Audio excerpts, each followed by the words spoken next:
सुरू बोला. एक मिनिट. सर्वप्रथम मीडियाचे जेवढे सर्व प्रतिनिधी आहेत त्यांचं मी या ठिकाणी स्वागत करतो. आज राज्याचे मुख्यमंत्री माननीय नामदार देवेंद्रजी फडणवीस साहेब आणि राज्याचे उपमुख्यमंत्री माननीय नामदार अजितदादा पवार साहेब यांचा वाढदिवस असल्यामुळे त्यांच्या वाढदिवसाच्या निमित्ताने महाराष्ट्राच्या तमाम शेतकऱ्याच्या वतीने, माझ्या वतीने, माझ्या कुटुंबियाच्या वतीने त्यांचं मनपूर्वक अभिनंदन करतो, त्यांना शुभेच्छा देतो. त्यांच्या हातून महाराष्ट्राची, देशाची, राज्याची मोठ्या प्रमाणात भरभराट हो, आई तुळजाभवानी त्यांना चांगलं आरोग्य देव, अशा प्रकारे परमेश्वरच्यांनी प्रार्थना करतो. आणि आजच्या या तारखेच्या त्यांच्या वाढदिवसाच्या दिनानिमित्त कृषी विभागाने कृषी समृद्धी योजनेचं जे लॉन्चीकरण त्यासाठी आपल्याला जे बोलवलं आहे, ती एक योजना या ठिकाणी आम्ही लॉन्च केलेली आहे. महाराष्ट्रामध्ये शेतकऱ्यांच्या शेतामध्ये 5,000 कोटी रुपये भांडवली गुंतवणूक करण्यासंदर्भात या अगोदर कॅबिनेटने मान्यता दिली आहे. परंतु आता त्याचा GR काढणं या ठिकाणी बाकी होतं. तो GR आजच्या तारखेला या ठिकाणी निघालेला आहे. त्या GRची एक कॉपी मी या ठिकाणी आपल्याला दिली आहे. त्यामध्ये बऱ्याच गोष्टी त्यामध्ये आपल्याला सर्वांना या ठिकाणी त्याच्यामध्ये योजना आहेत. परंतु ह्या योजनेचा मुख्य उद्देश जो आहे, कृषी क्षेत्रामध्ये भांडवली गुंतवणूक वाढवून पायाभूत सुविधा निर्माण करणे, उत्पादन खर्च कमी करणे, उत्पादकता वाढविणे, पीक विविधीकरण करणे, मूल्य साखळी बळकट करणे, तसेच हवामान अनुकूल आणि शाश्वत शेतीला प्रोत्साहन देऊन शेतकऱ्यांच्या उत्पादनात वाढ करणे हा कृषी समृद्धी योजनेचा मुख्य उद्देश आहे. यामध्ये अनेक घटक या ठिकाणी आपण इन्क्लूड केलेले आहेत. सर्वांचंच या ठिकाणी नामोल्लेख करणं कदाचित वेळेअभावी शक्य होणार नाही, पण तरीसुद्धा यामध्ये पाणी व्यवस्थापन आणि सूक्ष्म सिंचन, मृदा आरोग्य व्यवस्थापन आणि जमीन संसाधन विकास, हवामान अनुकूल बहुपीक पद्धतीचा वापर, मूल्य साखळी विकास आणि काढणी पश्चात पायाभूत सुविधा, उपजीविका विविधीकरण आणि संलग्न उपक्रम, संस्थात्मक बळकटीकरण आणि क्षमता बांधणी, संशोधन, नवोपक्रम आणि प्रायोगिक प्रात्यक्षिके, ज्ञान संशोधन व नवोन्मेष, त्याचप्रमाणे प्रशिक्षण व क्षमता विकास, अशा वेगवेगळ्या प्रकारचं या ठिकाणी समावेश करण्यात आलेला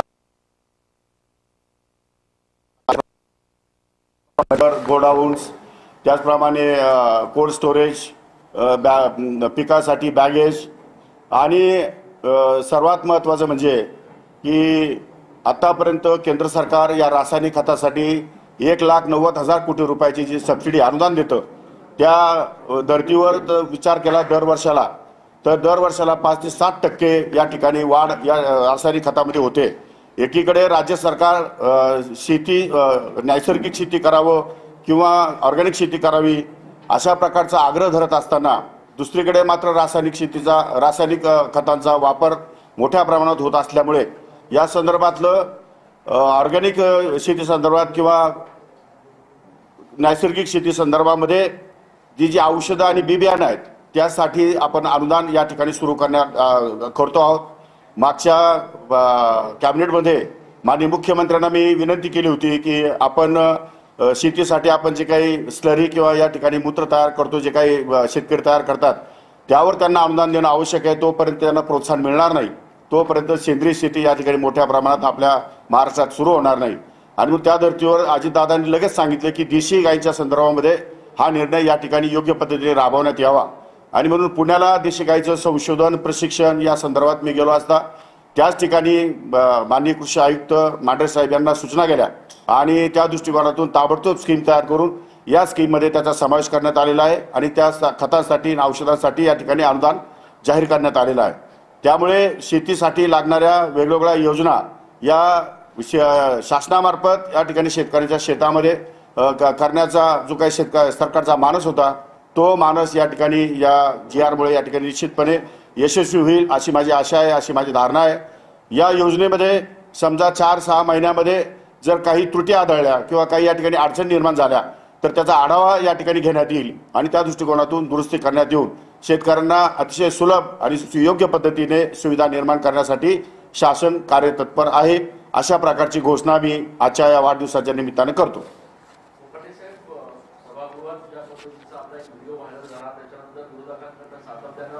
आपल्या राजीनाम्याची मागणी होतीये, आपलं या संपूर्ण प्रकरणावर काय स्पष्टीकरण? मला कल्पना आहे की तुम्ही या संदर्भात प्रश्न विचारणार आहात, म्हणून या बाबतीमध्ये मला एकच आपल्याला सांगायचं आहे की मी खरं म्हणजे हा इतका छोटा विषय आहे, हा विषय एवढा लांबला का हे मलाही कळलं नाही. मी याच्यावरती खुलासा या अगोदर केलेला आहे. खरं म्हणजे आपल्याला सगळ्यांना सांगितलं पाहिजे ऑनलाईन रम्मी काय प्रकार हे माहिती आहे का आपल्याला. ऑनलाईन रम्मी खेळत असताना त्याला मोबाईल नंबर त्याला हे करावा लागतो, त्याला जॉईन करावा लागतो. वाटर तुमचा अकाउंट जे आहे बँकेचं ते अकाउंट पण त्याच्याबरोबर तुम्हाला संलग्नपणे राहावं लागतं. त्याच्याशिवाय तुम्हाला ऑनलाईन रम्मी खेळता येत नाही.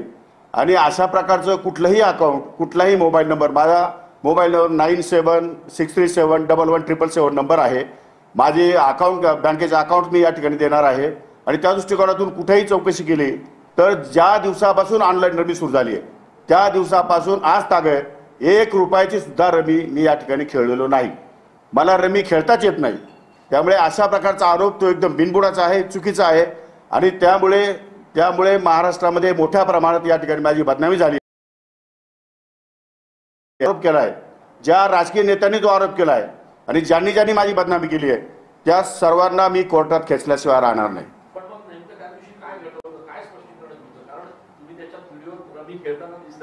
रमी नाहीच मी सांगितलं की मी त्या दिवशी हाऊसमध्ये माझं काम होतं. 6 वाजता हाऊसचा टाईम होता, माझं लक्षवेधी होती. आणि मला माझ्या OSD कडनं किंवा कोणाकडनं जरी माहिती मागवायची असेल तर SMS करावा लागतो किंवा फोन करावा लागतो किंवा मग या ठिकाणी तिथे त्यांना मध्ये येता येत नाही. त्यामुळे मग त्यासाठी मला एक मोबाईल मी मागवला होता. मोबाईल उघडल्यानंतर त्याच्यावरती लगेच तो गेम आला. तो गेम पॉपअप होतो सारखे 5-5 1-1 सेकंदाला ते गेम येत असतात. तो गेम मला तो स्काईप करता आला नाही, कारण तो मोबाईल नवीन होता माझ्या दृष्टिकोनातून. स्काईप कसं करायचं मला त्यात कळत नव्हतं. पण नंतर तो स्काईप केलेला आहे, पण स्काईप केलेला व्हिडिओ तुमच्यापर्यंत आलाच नाही किंवा तुम्ही दाखवलाच नाही. त्यामुळे तशा प्रकारचं ते जे गेम येतात वारंवार सारखे, तो काही एकच गेम येत नाही. आत्तापर्यंत मोबाईलवरती तुम्ही मोबाईल काढले तर 5G मध्ये आपण चाललोय. त्यामुळे मोबाईलमध्ये कुठलाही गेम पटकन लगेच पॉपअप होतात, पटकन पुढे येतात आणि स्काईप करावे लागतात. पण स्काईप पण ते 30 सेकंद होत नाही. आणि हा 18 सेकंदाचा फक्त व्हिडिओ आहे, जो जेव्हा मी फक्त मोबाईल उघडला आणि त्यातून त्याला स्काईप करण्यासाठी प्रयत्न करत होतो तेवढ्या वेळातला हा 10-15 सेकंदाचा फक्त व्हिडिओ त्यांनी शूट केला. आणि त्याच्यावरती आरोप प्रत्यारोप या ठिकाणी सुरू झाले. कारण नाही वाचूक, त्याच्यामध्ये काही संबंध नव्हता. आणि ते खेळण्याचा पूर्ण खेळ का दाखवला नाही त्यांनी. पूर्ण ज्या ठिकाणी जर दाखवलं असतं तर आपल्या लक्षात आलं असतं मीडियाच्या आणि महाराष्ट्राच्या सुद्धा की अशा प्रकारचं काही त्याच्यामध्ये तथ्य नाही आहे. त्यामुळे मी आता माननीय मुख्यमंत्री, माननीय उपमुख्यमंत्री, माननीय सभापती आणि माननीय अध्यक्ष विधानसभा या चौघांनाही लेखी पत्र देणार आहे. या संपूर्ण प्रकरणाची सखोल चौकशी होण्याची आवश्यकता आहे. त्यामुळे माझ्या पत्राच्या आधारे आपण चौकशी करावी. जर मी ऑनलाईन रमी खेळत असेल आणि मी जर दोषी सापडलो तर नागपूरच्या अधिवेशनामध्ये उपमुख्यमंत्री किंवा मुख्यमंत्री दोघांपैकी कोणी एकाने निवेदन करावं. त्या क्षणाला न थांबता मंत्री आणि उपमुख्यमंत्री आणि मुख्यमंत्र्यांना न भेटता राज्यपालाकडे जाऊन मी माझा राजीनामा सादर करेन. पण हा व्हिडिओ समोर कसा आला, नेमकं तुमच्या जवळचा कोणतरी हा व्हिडिओ काढला असावा अशी शक्यता आहे. प्रश्न असा आहे की तो व्हिडिओ कोणी काढला त्याची मला त्याच्या खोलात मला जाण्याची काही आवश्यकता नाही. तो खोल सभापती महोदय त्या ठिकाणी चौकशी करतीलच, तो काही विषय नाही. परंतु त्याच्यामध्ये एवढं विशेष काही नव्हतं की ज्याच्यामुळे महाराष्ट्रातल्या शेतकऱ्यांचा भावना दुखवतील किंवा त्याच्यामुळे आता छावा संघटनेच्या काही पदाधिकाऱ्यांमध्ये भावना दुखवतील, असं कुठल्याही प्रकारचं काहीही नव्हतं. काहीही असं वेडवाकडं केलेलं नाही. मी आतापर्यंत शेतकऱ्याच्या संदर्भात महाराष्ट्रात इतके निर्णय घेतले, त्या संदर्भामध्ये कोणी काही या ठिकाणी भाष्य केलेलं नाही. आणि फक्त ज्याचा शेतकऱ्याशी संबंध नाही अशा गोष्टीच फक्त मीडियामध्ये दाखवल्या गेल्या. त्यामुळे या संदर्भामध्ये जे दोषी असतील त्या सर्वांचे CDR चेक करायचे. त्या सर्वांनी ज्यांच्या पाठीमागचा सूत्रधार कोण आहे, कोणी याच्यामध्ये भाग घेतलेला आहे, त्या होऊन जाऊ द्या.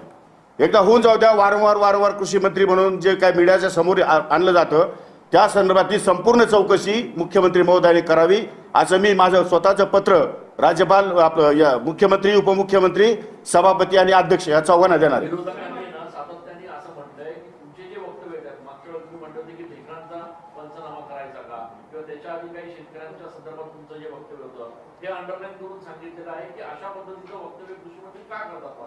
अहो मला सांगा, ढेकळं म्हणजे काहीतरी सांगा तुम्ही. जर तुम्हाला ढेकळांचा अर्थच कळत नाही तर त्यावरती उगीच मीडियामध्ये बदनामी काय करतात. ढेकळं म्हणजे एकदा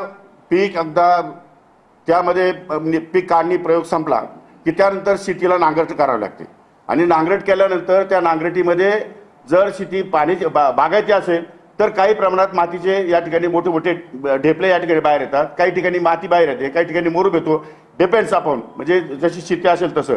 आता ज्या शेतीमध्ये काहीच शक्य नाही, जी शेतीचा पूर्णपणे हार्वेस्टिंग झालेलं आहे, त्या शेतीमध्ये पिकच उभे नाही, त्याचे पंचनामे कसे करायचे तुम्हीच सांगा मला. म्हणजे काय चुकीचं, त्यात काय चुकीचं आहे? ज्या शेतामध्ये पिकच नाही आहे, मी काय म्हटलंय की शेतीचे पंचनामे होत नाही, पंचनामे पिकाच्या नुकसानीचे होतात. त्यामुळे पिकाच्या नुकसानीमध्ये ज्या ज्या शेतकऱ्यांचं नुकसान झालंय त्या शेतकऱ्यांना त्या शेतकऱ्यांचे पंचनामे करण्याचे आदेश सन्माननीय कलेक्टर आणि सन्माननीय कृषी अधिकाऱ्यांना देण्यात आलेले आहेत. आणि त्या दृष्टिकोनातून त्यांचे पंचनामे आले की तो प्रस्ताव शासनाला येईल, त्या दृष्टिकोनातून त्यांना भरपाई देण्यात येईल. एवढंच नव्हे तर ज्या शेतकऱ्यांनी पीक काढून शेतातून आपल्या घरी आणलेलं आहे, परंतु त्याच्याकडे साठवण्याची क्षमता नाही किंवा जो ठेवू शकत नाही, परंतु पावसामुळे त्याचं पिकाचं नुकसान झालेलं आहे, तर त्याची सुद्धा या ठिकाणी नुकसान भरपाई शासन करेल, अशा प्रकारची मी घोषणा त्या ठिकाणी केली होती. त्यामुळे जिथं माती आहे, त्या जमिनीत काहीच नाही आहे, त्या जमिनीचे पंचनामे कसे करायचे मला हे तर तुम्ही एकदा समजून सांगा. किंवा महाराष्ट्रातल्या कुठल्याही कृषी खात्यामध्ये काम करणाऱ्या अधिकाऱ्यांनी, शेतकऱ्यांनी किंवा या ठिकाणी कृषी संघटनेने मला फक्त समजून सांगावं की ढेकळाचे पंचनामे कसे करता येतील.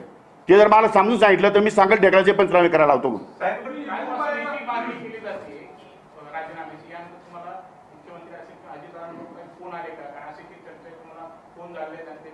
प्रश्न असा आहे, राजीनामा देण्यासारखं घडलं काय? राजीनामा देण्यासारखं घडलं काय? मी काय कोणाचा विनयभंग केलेला आहे? मी चोर केलेलं आहे? शेतकऱ्यांच्या विरोधात निर्णय घेतलेला आहे? माझी काय पार्श्वभूमी गुन्हेगारीची आहे? काय झालं काय असं? एक फक्त फोटो ज्याचा व्हिडिओ त्यांनी रेकॉर्ड केला विरोधकांनी, त्यांना तर मी कोर्टात खेचणार, अब्रू नुकसानीचा दावा पण दाखल करणार आहे.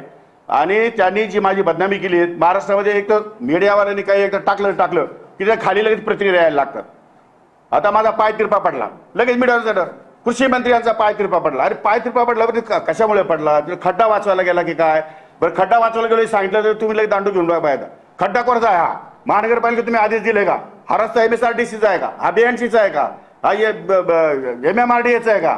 म्हणजे अशा प्रकारे उपप्रश्न अनेक निर्माण होतात. आणि एवढं करून मग खाली प्रतिक्रिया देणारे काय लिहितात? प्रतिक्रिया म्हणतो हा दारूच पिलेला असेल, दुसरा म्हणतो नाही सकाळची वेळ दिसते, हा सकाळी दारू गांजा पिलेला असेल, तिसरा म्हणतो नाही ह्या कुठे त्या बाजूला बाई दिसते फोटोमध्ये, त्या बाईकडे बघत असेल म्हणून पाय तिरपा पडला असेल. म्हणजे अंदाज लावता आता छोटा प्रश्न आहे. पाय तिरपा पडला तर त्याच्यामध्ये का पाय तिरपा पडला? खड्ड्यामुळे आमचा पाय तिरपा पडला, खड्डा भरण्याचे आदेश देण्यात आले, दोनच विषय आहे. पण तशा प्रकारचं महाराष्ट्राचे मुख्यमंत्री असं म्हणत आहेत की हे काही घडलंय सभागृहामध्ये रवी खेळणं किंवा तर हे घोषणावं नाही असं मुख्यमंत्री. बरोबर आहे, मुख्यमंत्र्यांना ब्रीफ मी या ठिकाणी केलेलं नाही, माझ्याकडून मुख्यमंत्र्यांना सांगण्यात आलेलं नाही आणि त्यांच्याकडून चौकशी पण झालेली नाहीये. त्याच्यामुळे त्याचा समज होणं साहजिक आहे. मीडियावरती विश्वास ठेवून माननीय मुख्यमंत्री महोदयांनी स्टेटमेंट केलेलं दिसतंय, परंतु तसं प्रकारचं कुठलंही काम मी या ठिकाणी खेळलो नाही आणि खेळणं बरोबर नाही. मी 25 वर्षापासून विधानसभेमध्ये आहे. विधानसभेचे नियम कायदे मला सगळे समजतात. विधानसभेमध्ये काय करावं, विधानसभेमध्ये काय करू नये, विधान परिषदेमध्ये काय करावं, काय करू नये याच्या नियमाची मला पूर्णपणे काळजी आहे आणि हे 25 वर्षापासून मी ते नियम पाळतो. आता सुद्धा मी नियम पाळलेले आहेत. फक्त तेवढ्या 10-12 सेकंदासाठी तो जो स्किप होऊ शकला नाही, तेवढा एकापुरता एक विषय आहे आणि तो विषय अनावश्यक या ठिकाणी मीडियाच्या किंवा दुसऱ्या लोकांनी या ठिकाणी लावून धरलेला आहे.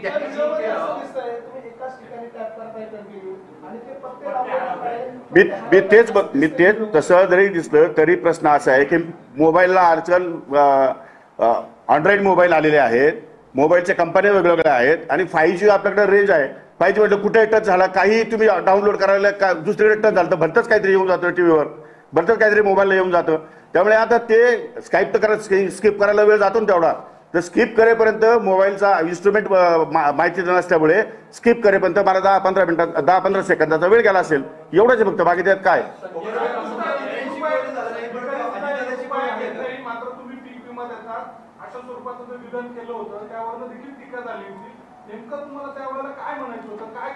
प्रश्न असा आहे, शेतकऱ्यांकडनं 1 रुपया शासन घेतं, शेतकऱ्यांना 1 रुपया देत नाही आम्ही.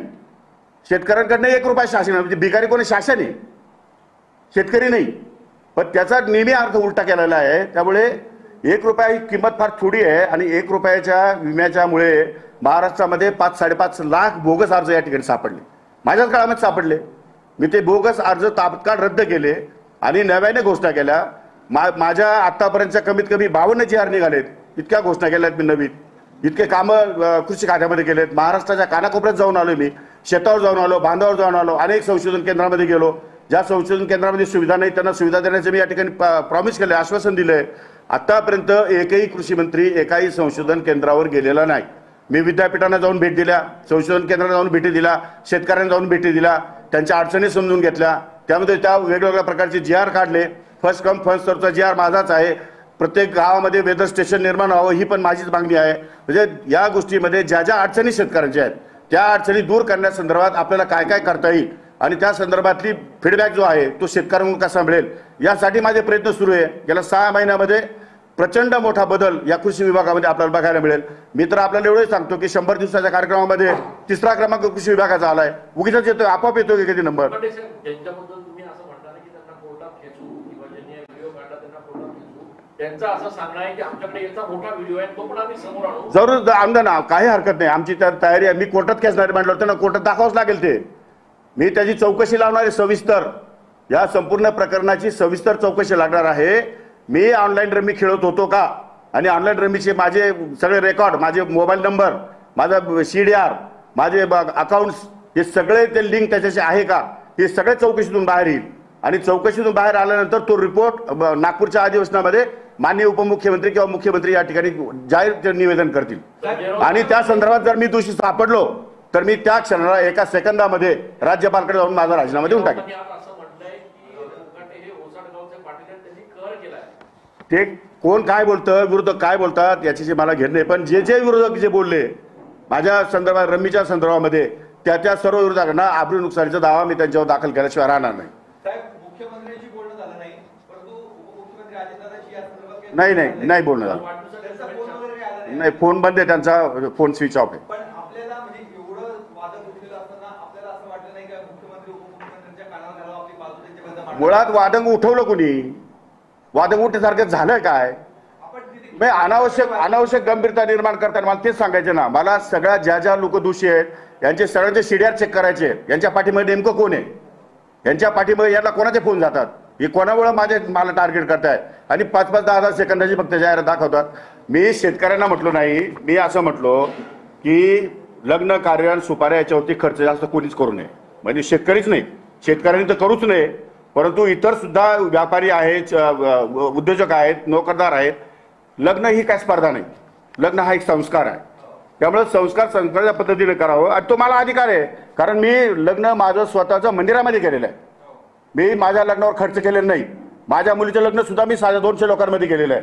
त्यामुळे मला नैतिक अधिकार आहे बोलण्याचा. कुणी बोलावं, ज्याला नैतिक अधिकार आहे तोच बोलू शकतो ना. मी काय राजकीय पुटरांसारखे लग्न केलेले नाहीये. मी साऱ्या मंदिरात जाऊन लग्न केलंय माझं.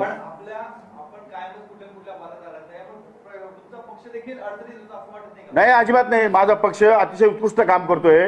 माझे पक्षाचे नेते नाही अडचण येईल का? मी जर तुम्ही मीडिया जर चुकीच्या पद्धतीने दाखवत असाल तर मग पक्षाला अडचण येईल, लोकांमध्ये गैरसमज निर्माण होतो. मीडिया तुमच्या बातम्या जाऊ राहिल्या सगळ्या.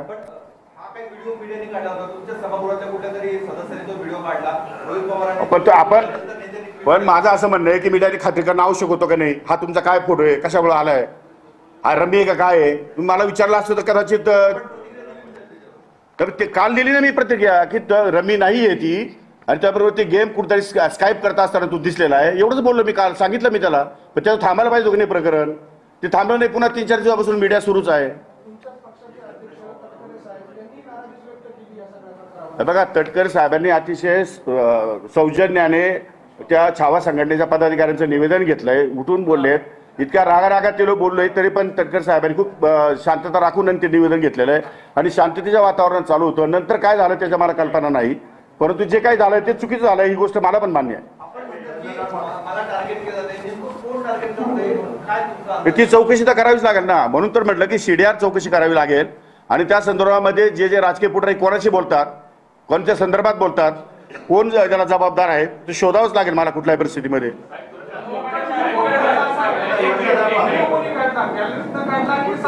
ते नाही सांगता येणार मला. चौकशी जोपर्यंत करत नाही तोपर्यंत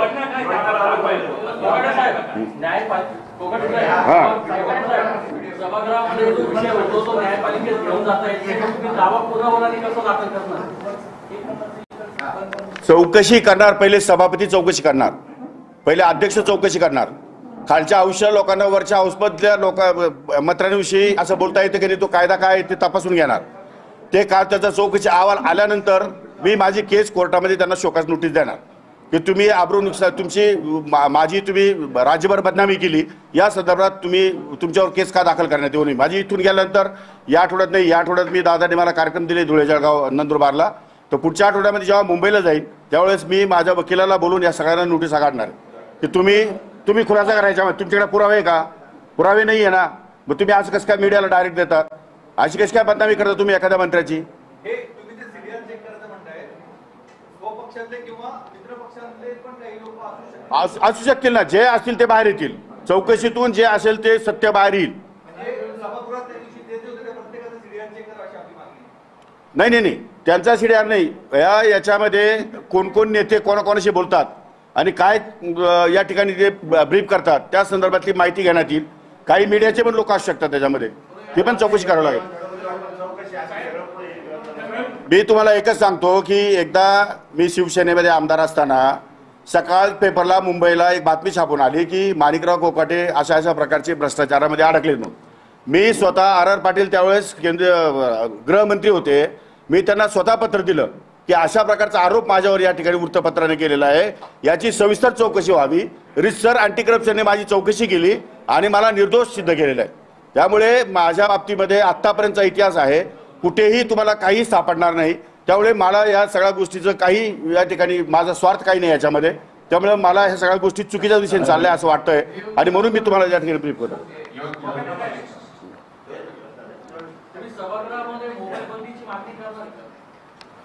शासनाने आदेश दिले तर बंद करू, आपला काय प्रश्न? नाही, मी काय बंद करण्याची मागणी करावी? असं काय मोबाईल बाकीचे आमदार लागेल तेवढे त्यांना PDF येतात, माहिती येते, खालून उभं राहिल्यानंतर आपल्याला डिपार्टमेंटला माहिती येते, ती माहिती पुटअप करायला होते. प्रत्येक वेळेस आपल्याला समोरचा तो लॅपटॉप असतो तो चालूच असतो असं नाही, काही वेळा बंद असतो, अनेक कारणं असतात त्याला. मोबाईल वास्तविक बंदच होता पूर्वीचा, पण आता तो अलाउड केला आहे अध्यक्ष महोदयाने. त्यांना वाटलं तर ते बंद करू शकतात, तो काय विषय नाही.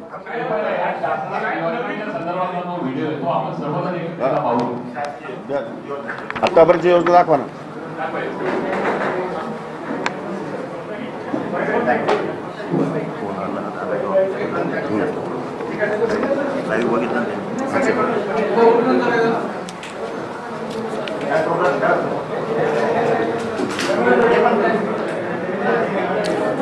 तर कृषी मंत्री माणिकराव कोकाटे यांची ही पत्रकार परिषद. तर राजीनामा देण्यासारखं घडलंय काय? तो जरा लाईट बंद करावं लागेल हो, ते बरोबर कॅमेरा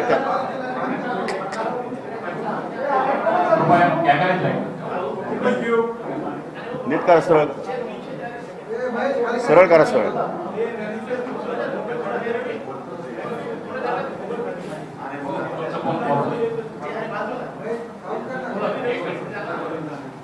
उपस्थित सर्व पत्रकार बंधू आणि भगिनींचं मनपूर्वक स्वागत आहे.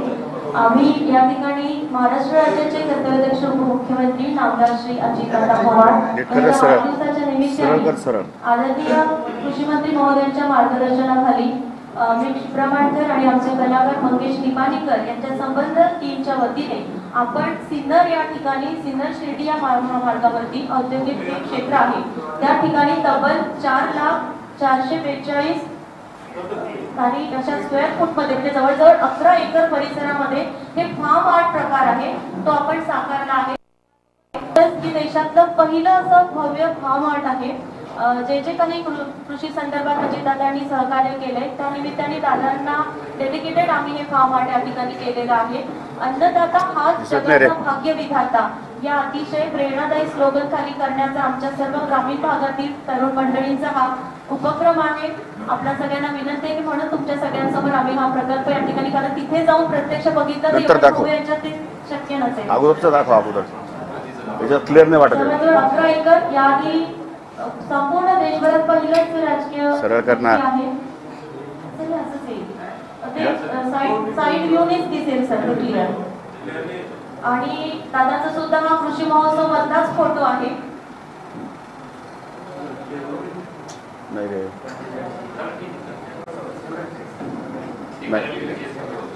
मंगेश पालिकर आणि त्यांची संपूर्ण टीम, शिवराज मोरे आणि जवळ घे. प्रशांत सुनील